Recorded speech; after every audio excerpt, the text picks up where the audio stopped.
شهیدانو کور دا د باتورانو کور دا د باتورانو کور دا د باتورانو کور دا د باتورانو کور ساتو یې پسرو وینو دا د شهیدانو کور دا د باتورانو کور. بسم الله الرحمن الرحیم. د هرات ملي ټلویزیون درنو قدرمن لیدونکو په سلامونه مو هرکلی کوم. نن دونۍ دوشنبه د 1445 هجري سپوږمیز کال د شعبان میاشتې 15مه نیټه ده چې د 1402 هجري لمریز کال د کب میاشتې 9مې نیټې سره سمون خوري. په سر کې د څو خبرونو سرټکي. په هرات ولایت کې د کب میاشتې په لومړۍ کې د واورې په اورېدو د دغه ولایت کروندګر او بزګران خوشحاله کېدل.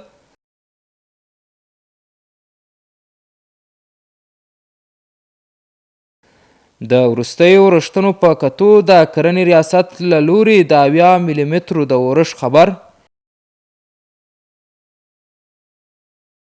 او هرات ته پر بایسکل باندې د یو هندي ګرځندوی سفر. اوس هم ستاسو پام راړم بشپړ خبرونو ته. زه عمري یم. په هرات ولایت کې د کب میاشتې په لومړۍ کې د واورې ورېدو د دغه ولایت کروندګر او بزګران خوشحاله کړي دي. د هرات خلک او د دې ولایت شریفو خلکو چې د واورې اورښت ته په بې صبرۍ سره انتظار کوه د لومړۍ واورې د اورېدو پر مهال یې ښه نیک فال وګڼه او د خپلو کروندو لپاره یې ډېر ګټور وګڼل. نور حال په چمتو کړي راپور کې. د روان کال په پای کې په هرات ولایت کې د واورې اورښت د کروندګرو لپاره ګټور دی او د کرنیزو حاصلاتو او د ځمکې لاندې اوبو ته زیاتوالی ورکوي. کروندګر په هرات ولایت کې د واورې له اورښت څخه د خوښۍ په څرګندولو سره دغه واوره د خپلو کروندو لپاره ډیره ګټوره بولي. امروز بمی دیغونا طلای نعمت خدای، همین برف و بارون که میآید نعمت خدای.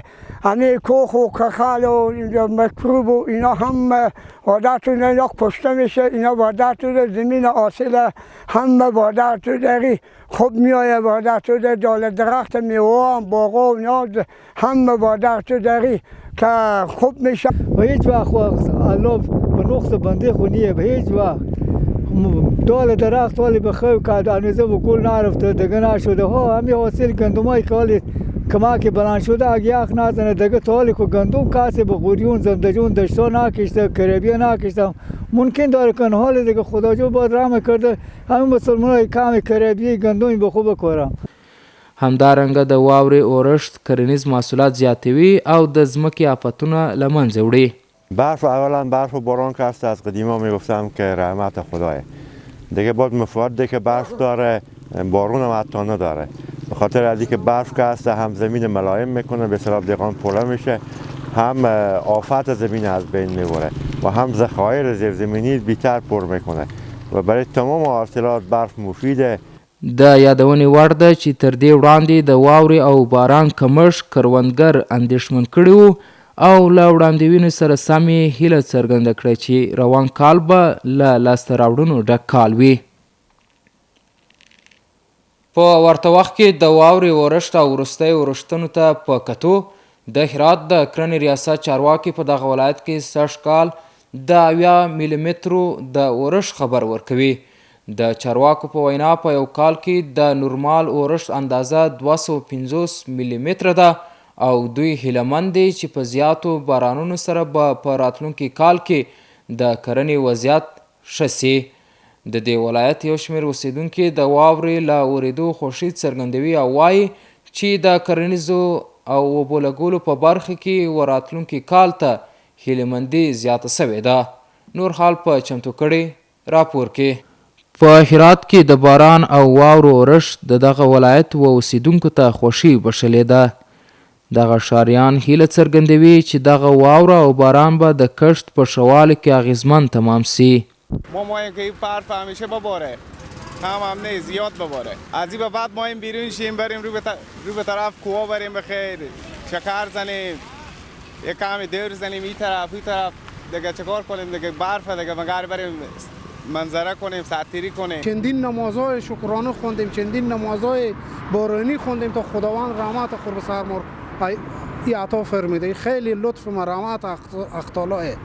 باید صبر و شکر کنیم. حتی بعضیا احتمال میرفت که امیدش کنده باشه که سال کم برفیه و سال کم آبیه، ولی که باران و رحمت خدا میباره به سر ما. خیلی جای خوشحالیه، خیلی جای خوشحالیه واقعا. د هرات د کرنې ریاست چارواکي وایي د ښه کال د کښت لپاره تر 250 میلیمترو پورې اورښت اړین دی او تر اوسه په دغه ولایت کې تر 80 میلیمترو پورې باران اوریدلی دی. گرچه سال گذشته هم یک سال نرمال ما نداشتیم، یک سال خشکی بود. تا به این وقت تقریبا ما بیش از 100 میلی بارندگی داشتیم و فعلا خب قبلا هم گفتم که 71 میلی بارندگیه و امسال اگر همینطور بارندگی ها در هفته های آینده، ماه های آینده داشته باشین و امید به خدای بزرگه که دیگه او طعم تلخ خوشحالی سال آینده ما نداشته باشین. په ورته وخت کې د دغه ولایت د سیمیزو ارګانونو مسؤلین اورښت او واوره ښه نښه بولي او له سوداګرو او صرافانو یې غوښتي چې د ژمي په سړه هوا کې د اړو کسانو لاسنیوی وکړي. دغه مسؤلان په دوام ټینګار کوي چې د تورغونډۍ او بغورچر له سړک پرته د دغه ولایت ټولې لارې او لویې لارې خلاصې دي او د دغه لارې د خلاصولو لپاره هڅې روانې دي. په دې برخه کې موږ ټولو ډریورانو ته توصیه کوو چې دوی د هغه ایمني نکات مراعات کړي او دغه رنګه د خپل کامل آمادګي ولري د سفر لپاره ترڅو د حادثاتو څخه مخنیوی وشي. له دې حالت سره په هرات کې د کال په اوږدو کې لږه واوره اوریدلې او د دې ولایت اوسیدونکي هیله څرګندوي چې د واورې په دوام سره به د کرنې په اړه د کروندګرو اندېښنې کمې سي. معمولا په هرات ولایت کې د خوراکي توکو بازار په ژمي کې تود وي. کچیري ګوشتلان د هرات له لسګونو محلي خواړو څخه یو دی چې د ژمي په دې ساړه ورځو او شپو کې ځانګړی مینوال لري. زما همکار شعیب جلالي د هرات ښار یو رستورانت ته ورغلی چیرې چې محلي خواړه په ځانګړې توګه کچیري ګوشتلان جوړیږي. نور حال په راپور کې. صوفي ګل احمد چې په باچا ملنګ مشهور دی نږدې 40 کلن دی او په هرات ښار کې د یو رستورانت په جوړولو سره د سیمیزي خوراکونو په ځانګړي ډول د کچیري ګوشتلان په جوړولو بوخت دی.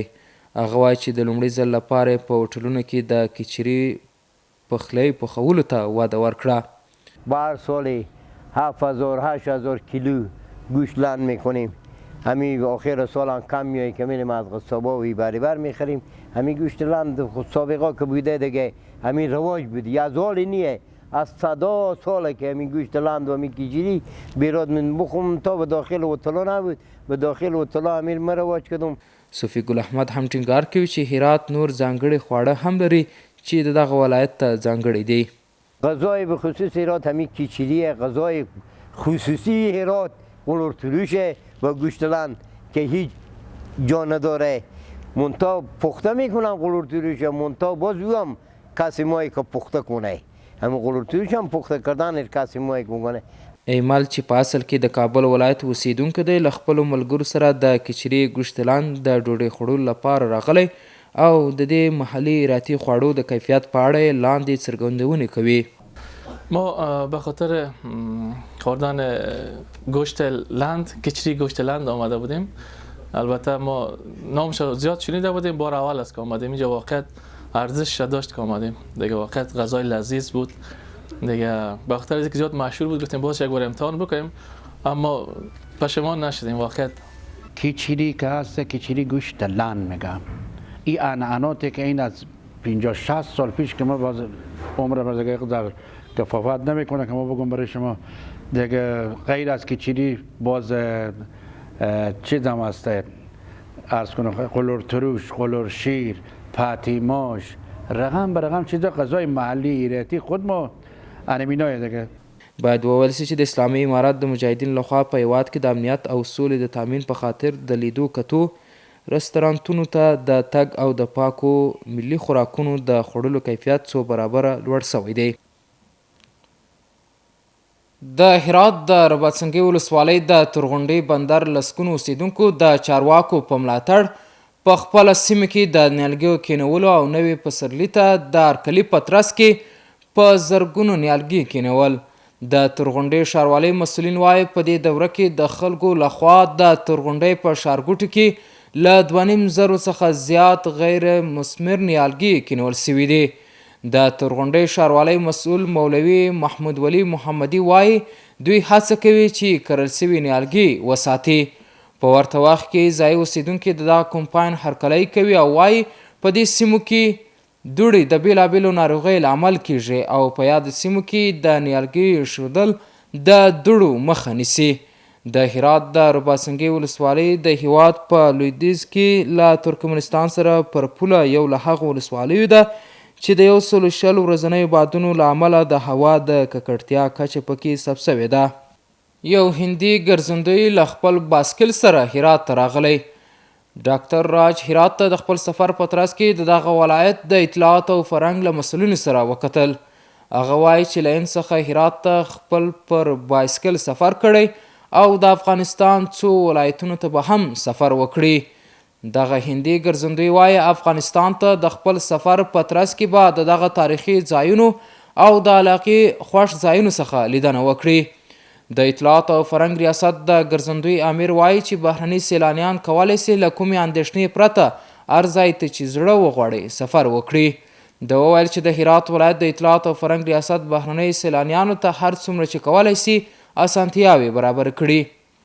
د یادونې وړ ده چې تر دې وړاندې چینایي او الماني سیلانیانو هم هرات ته له باسکل سره سفرونه کړي وو.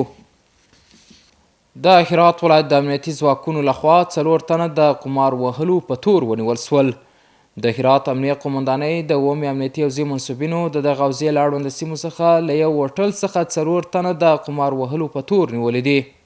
په هرات ولایت کې د اسلامي امارت د ځواکونو لخوا د لرغونو ځایونو د ویجاړولو په اړوند 2 تنه ونیول سول. د هرات ولایت د ګلران ولسوالۍ امنیه قومندانۍ منصوبینو د یو لړ عملیاتو په ترڅ کې 2 تنه د لرغونو آثارو د ویجاړولو په تور ونیول.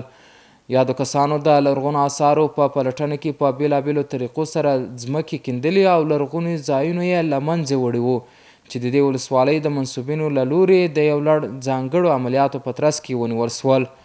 له نیول سوي کسانو څخه 2 فلزي کشف وسیله او یو اندازه لرغوني توکي هم ترلاسه شوي او د نورو څېړنو په موخه د اسلامي امارت د ځواکونو تر څارنې لاندې دي. محترم لیدونکو اوس هم ستاسو پام راوړم د سبا ورځ د هوا اټکل.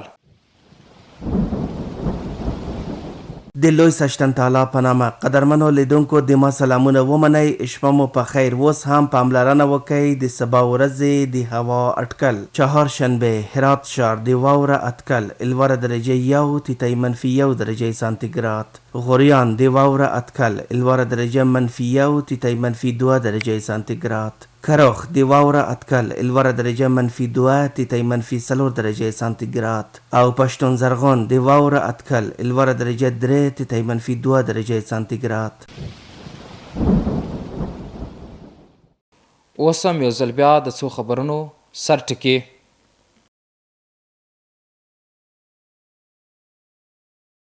په هرات ولایت کې د کب میاشتې په لومړۍ کې د واورې په اورېدو د دغه ولایت کروندګر او بزګران خوشحاله کېدل.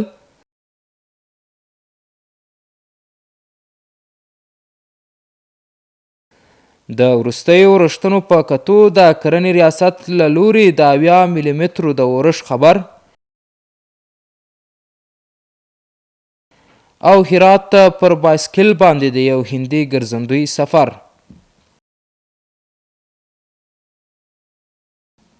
درنو قدرمن لیدونکو دا و د نن شپې خبرونه چې ستاسو قدرمنه حضور ته وړاندې سوه تر بیا مو په لوی څښتن تعالی سپارم.